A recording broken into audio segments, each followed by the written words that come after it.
Panibagong nakakatakam na naman ang lulutuin natin ngayon dahil for today's episode magluluto ako ng pinaputok na pisngi ng baboy. Gusto nyo bang malaman kung ano ang sekreto nito?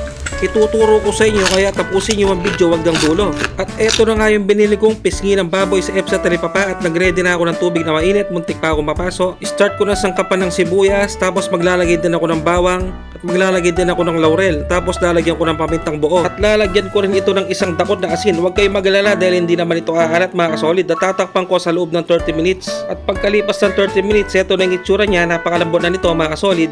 Iiwa-iwain ko lang muna para mas lalo siyang maluto sa loob. At syempre hanggang ngayon siguradong nanonood ka pa rin at paki-comment naman kung tagasan ka para malaman ko kung saan nakarating ang bidyong to. At kung nagustuhan mo naman ang episode na to, huwag mo naman sanang kalimutang mag-follow, like and share. At pagkatapos kong iwa-hiwain, tutusok-tusokin ko lang ang balat mga kasolid. Makakatulong din kasi ito sa pagpapaputok natin mamaya. Kakaskasan ko rin ang kasi ng part ng balat. At hihimas-himasin mo lang ng ganyan parang yung pisngi ng misis mo, you know. At shoutout nga para sa mga bagong viewers at followers dyan. Welcome na welcome kayo dito sa aking channel. At pagkatapos kong masahin mga kasolid, ilalagay ko na dito sa air fryer.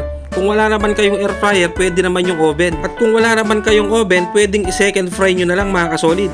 At iseset ko lang ito ng 30 minutes sa 100 degrees. Yan, pagkalipas ng 30 minutes, check natin mga kasolid. Mukhang hindi pa pwede to. Ibabalik ko uli sa air fryer tapos iseset ko uli ng 30 minutes 100 degrees. At pagkalipas ng 30 minutes, tingnan nyo naman ang kulay mga kasolid, nakakapaglaway na oh. At i-rest ko lang ito ng 30 minutes. Sound test muna tayo mga kasolid. You know, narinig nyo ba yun pero hindi pa tapos to. At pagkalipas ng 30 minutes, nag-ready lang ako ng sobrang napakainit na mantika yung umuusok na. Mag-ingat lang kayo kapag ginagawa nyo to mga kasolid dahil sobrang napakadelikado nito. Grabe oh, namumulaklak na talaga mga kasolid. Tingnan nyo naman ang itsura oh. Putok na putok talaga yung balat oh. Parang chicharon na talaga siya mga kasolid. At syempre, palalambigin ko lang to tapos titirahin ko na to mga kasolid. Kukuha lang ako ng maraming kanin. At eto na nga kinilutong pinaputok na pisngi ng baboy. You know, dilig na dilig naman, diba? Sobrang napakalutong, oh. Grabe, habang nag-e-edit ako, tululaway na naman ako, mga kasolid.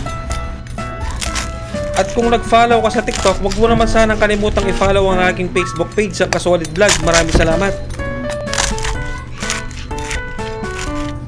Siyempre, ang unang titirahin ko dito, yung napakasolid na balat, you know. At isasaw-saw mo dito sa ginawa ko suka na may sibuyas.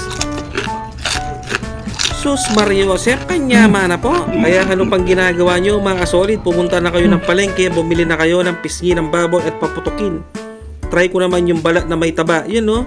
Sobrang napakalinamnam ng taba tapos napaka-juicy niya mga kasolid. Bagay na bagay din siya sa Mang Tomas. At hindi ko talaga mapigilan sumubo pag ganito ang ulam. Huwag mo lang sanang mapapanood ng madaling araw to. Sigurado mapapaluto ka ng pansit canton o kaya magpiprito ka ng itlog. Sobrang napakasarap kahit napasupa-supa pa yung dila ko.